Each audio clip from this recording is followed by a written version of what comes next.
The first time my wife came home at 2 a.m. reeking of perfume that wasn't hers, I told myself she was just blowing off steam from her new job.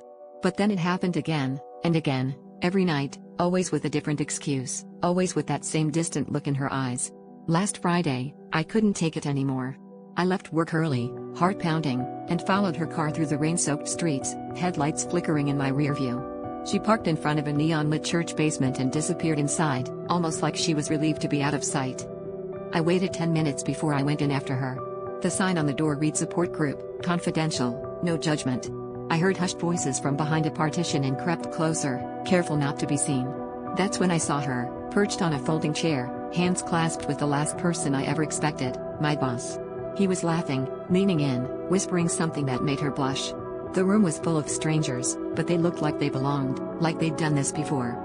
As I stood frozen, my boss started talking about the rush of The Secret, how the best lies were the ones you told yourself. My wife nodded, squeezing his hand like she understood every word. It hit me then that this wasn't some one-time mistake or a drunken fling, this was ritual. An entire group of people, united by betrayal, swapping stories about their affairs like they were badges of honor. I felt sick, but I couldn't move. I needed to hear what she'd say when it was her turn. She spoke quietly, voice trembling. I want to stop, but I don't know who I am if I'm not hiding something. And suddenly I understood, it had never really been about love or lust. She craved the thrill of secrecy, the feeling of being someone else, even just for an hour. I left before she saw me, realizing that the biggest secret wasn't who she was with or what she'd done, it was that she didn't want to be found at all.